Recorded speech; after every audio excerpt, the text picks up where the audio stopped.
കൊടുത്തു. റിസൾട്ട് വന്നു.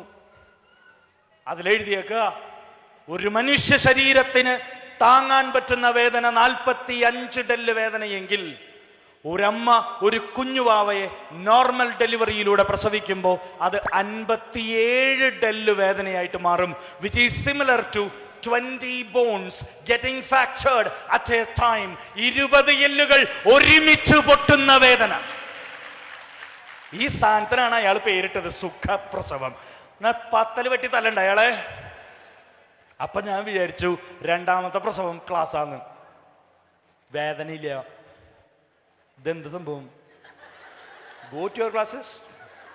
ഇവിടെ പ്രസവത്തിന്റെ ക്ലാസ് എടുക്കുന്ന സമയത്താണോ ഇവിടെ വന്നിരിക്കുന്നത് നടക്കുന്നത്? ഒന്നാമത് ഇത്രയും സീരിയസ് സബ്ജക്റ്റുകൾ സംസാരിക്കുമ്പോൾ ഇങ്ങനത്തെ സാധനങ്ങൾ കൊണ്ടുവരാൻ പാടുമോ?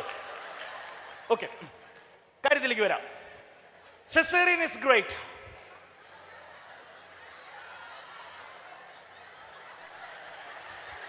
അടങ്ങു കുതിരേ. ബാ ബടാ ബടാ ബടാ ബടാ ബാ ബാ ബാ ബാ ബാ. അയ്യോ, മോൾക്ക് എന്താ സമ്മാനം കൊടുക്കുക? ബാ, എന്നാ വേറെ ഒന്നുമില്ല കൂട്ടാ. എന്നാ ബാ ബാ ബാ ബാ ബാ ഇങ്ങോട്ട് ബാ, ഇങ്ങോട്ട് ബാ ബാ ബാ ഇങ്ങോട്ട് ബാ.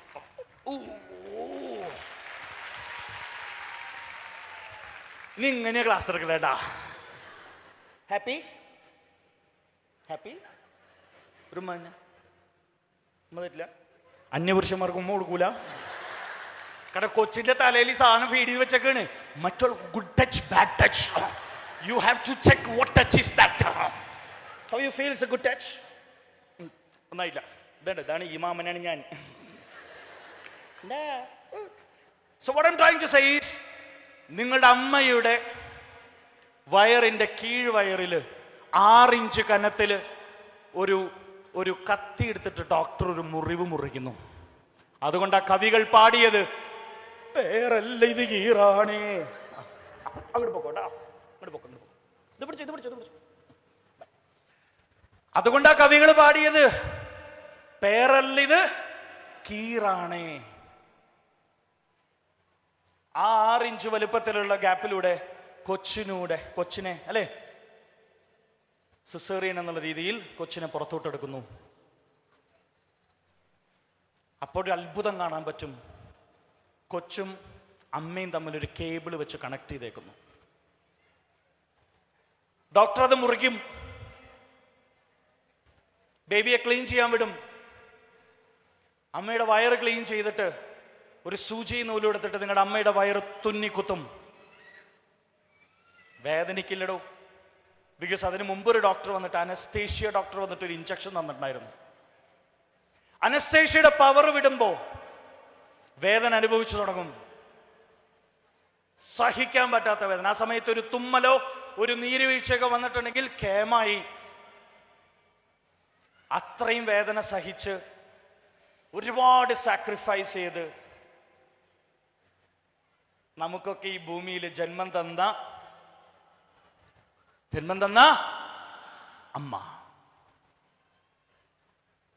ആ അമ്മയെ കരയിപ്പിച്ചിട്ടുണ്ടോ എന്നായിരുന്നു എൻ്റെ ചോദ്യം. ഞാൻ കരയിപ്പിച്ചിട്ടുണ്ടോ? ഇഷ്ടം പോലെ. അതിന്റെ പ്രായശ്ചിത്തമായിട്ടാണ് ഈ പോകുന്ന സ്ഥലങ്ങളിലും മുഴുവൻ ഇത് പറയണേ, അമ്മയെ കരയിപ്പിക്കരുത്, അത് പാവാണ്. അതിന്റെ ഏറ്റവും വലിയ സ്വപ്നമാണ് നിങ്ങളുടെ വിജയം. അതിന്റെ ഏറ്റവും വലിയ പ്രാർത്ഥനയാണ് നിങ്ങൾ സ്വന്തം കാലിൽ നിൽക്കുന്നു എന്ന് പറയുന്നതിൽ. അതിനുവേണ്ടി ഒരു എക്സ്ട്രാ വർക്ക് എടുത്ത് അതിനുവേണ്ടി ഒന്ന് വർക്കൗട്ട് ചെയ്ത് നിങ്ങൾ അടിക്കുന്ന ഓരോ സാലറിയും, നിങ്ങളുടെ അടിക്കുന്ന ഓരോ വിജയങ്ങളും, നിങ്ങൾ അടിക്കുന്ന ഓരോ പ്രൊഫഷനുകളും ആ ഉമ്മയ്ക്ക് സമർപ്പിച്ചിട്ടൊന്ന് ചെയ്തു നോക്കിയ മക്കളെ, ഈ പേഴ്സണൽ ലൈഫ് മാറുന്നത് ഞാൻ കാണിച്ചു തരാം. എൻ്റെ അമ്മയുടെ ഏറ്റവും വലിയ സ്വപ്നമായിരുന്നു ഞാനൊരു ടീച്ചർ ആവുക എന്നുള്ളത്. അമ്മ ടീച്ചറാണ്. പഠിക്കാൻ സമയമില്ലാത്തതുകൊണ്ട് എനിക്ക് നേരം കിട്ടിയില്ല. ബുദ്ധിയില്ലാത്തതുകൊണ്ടെന്ന് പറഞ്ഞാൽ ദൈവദോഷമായി മാറും. സമയം കിട്ടിയില്ല, തിരക്കായിരുന്നു. പക്ഷേ 2023 ജൂൺ 2 എൻ്റെ അമ്മയുടെ പിറന്നാളാണ്. അന്ന് ഞാനൊരു സൂത്രം ചെയ്തു. ഇന്ത്യയിലെ ഏറ്റവും വലിയ English grammar class Thrissur Irinjalakuda saint Joseph കോളേജിൽ നടത്തിയിട്ട് ഇന്ത്യ ബുക്ക് ഓഫ് റെക്കോർഡ് നേടിയെടുത്തു.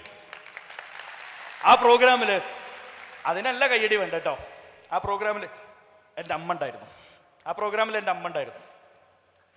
ഈ ബുക്ക് ഓഫ് റെക്കോർഡ് തരുന്ന ഇൻവിജിലേറ്റർ വന്നിട്ട്, അല്ലെങ്കിൽ അതിൻ്റെ ഭാരവാഹികൾ വന്നിട്ട് ഇത് ഡിക്ലെയർ ചെയ്തിട്ട് എനിക്കതിൻ്റെ ഒരു പതക്കവും ഒരു സർട്ടിഫിക്കറ്റ് ഒക്കെ തന്നപ്പോൾ ഞാൻ എടുത്ത് എൻ്റെ അമ്മയ്ക്ക് കൊടുത്തിട്ട് അമ്മോട് പറഞ്ഞു, അമ്മ ഹാപ്പി ബർത്ത്ഡേ.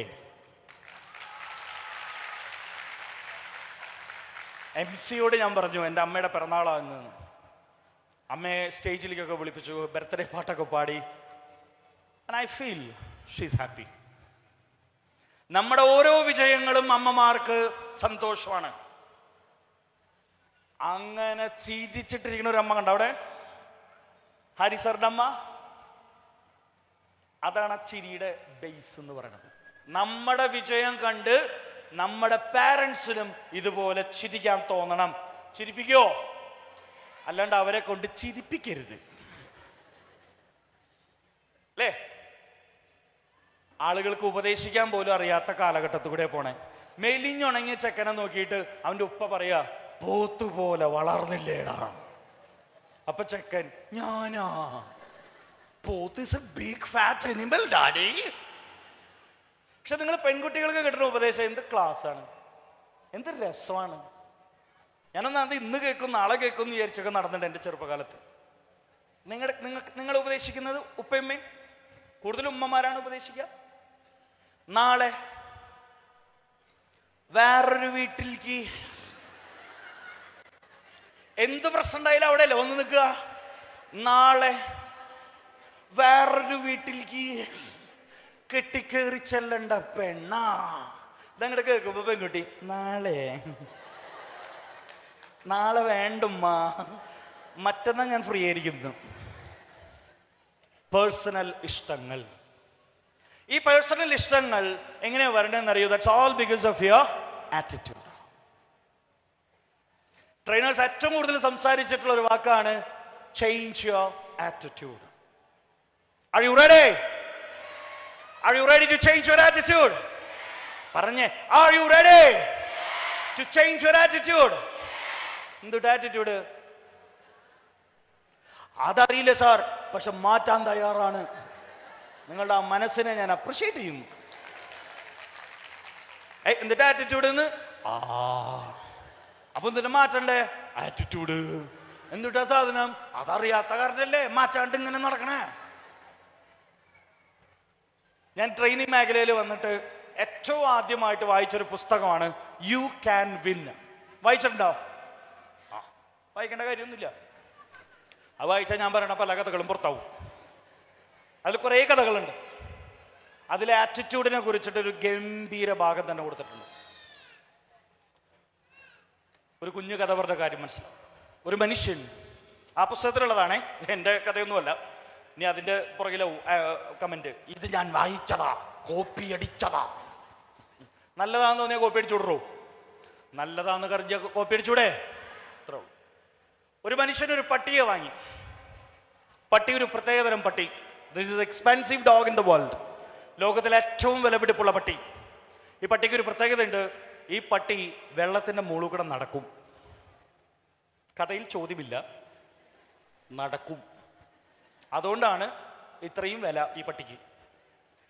അങ്ങനെ പട്ടിയുടെ ഓണർ പട്ടിയുടെ വിശേഷങ്ങളും കാര്യങ്ങളൊക്കെ പട്ടിയുടെ ഫ്രണ്ട്സിനോട്, അല്ലെ പട്ടിയുടെ ഫ്രണ്ട്സിനല്ല, ഇയാളുടെ ഫ്രണ്ട്സിനോട് പറയാൻ ശ്രമിക്കാൻ തുടങ്ങി. പക്ഷെ ഇയാൾക്ക് ധൈര്യം വന്നില്ല. ഇയാൾ എന്ത് ചെയ്തു? ഇയാൾ ഈ ഫ്രണ്ടിനെയും പട്ടിയും കൂട്ടി ഒരു പുഴയുടെ തീരത്തേക്ക് കൊണ്ടുപോയി. ഡക്ക് ഹണ്ടിങ്ങിന്. വിദേശത്തൊക്കെ ഉള്ള ഒരു ഗെയിമാണ് ഡക്ക് ഹണ്ടിങ്. പുഴയിലേക്ക് വെടിവെക്കും, ഡക്കുകളൊക്കെ പറക്കും, വേറെ ഗണ്ണെടുത്തിട്ട് ഡക്കിനെ വെടിവെച്ച് വീഴ്ത്തും. എവിടെ വന്ന് വീഴും? ഈ കായലിൽ വന്ന് വീഴും. ഈ പട്ടി വെള്ളത്തിൻ്റെ മുകളിൽ കൂടെ നടന്നു പോവും. എന്നിട്ട് അതിലെടുത്തും കൂടെ കൊണ്ടുവരും. ഒരെണ്ണത്തിനെ കൊണ്ടുവന്നു. ഇയാൾ അഭിമാനത്തോടു കൂടി അവിടെ നിൽക്കുന്ന ആൾക്കാരൊക്കെ നോക്കി. അപ്പോൾ ഒരുത്തങ്ങനെ മരവും ചാരി പല്ലിൻ്റെ ഇടയും കുത്തി നിൽക്കണ്ടായിരുന്നു ഒരുത്തൻ. അവനിങ്ങനെ പുച്ഛത്തോടു കൂടി നോക്കി. ഇയാൾക്ക് ദേഷ്യം വന്നു. ഇയാൾ വീണ്ടും വെടിവെച്ചു. പക്ഷികൾ പറന്നു. വീണ്ടും വെടിവെച്ചു. പക്ഷി വീണു. വീണ്ടും ഈ പട്ടി ഓടിപ്പോയി. ഇതിനെടുത്തു, തിരിച്ചു വന്നു. 2-3 പ്രാവശ്യം ഇങ്ങനെ ചെയ്തിട്ട് ഇയാളൊന്നും മിണ്ടണില്ല. ഇതിൻ്റെ ഓണർ ചോദിച്ചു, ഹൗ ഈസ് മൈ ഡോഗ്? എങ്ങനെയുണ്ടോ എൻ്റെ പട്ടീന്ന്. എടുത്ത വഴിക്ക് അയാൾ ചോദിച്ചു, എവിടെ നീ സാധനത്തിന് കിട്ടിയേ? This is expensive dog in the world. ഇതിന് വെള്ളത്തിന്റെ മുകളിൽ കൂടെ നടക്കാൻ പറ്റൂടോ? എടുത്ത വഴിക്ക് അയാൾ ചോദിച്ചു, അതിനെ ഞാൻ ചോദിച്ചാൽ എവിടുന്ന് ഈ സാധനത്തിന് കിട്ടിയേ? ഇതിന് നീന്താ അറിയില്ലേ എന്ന്.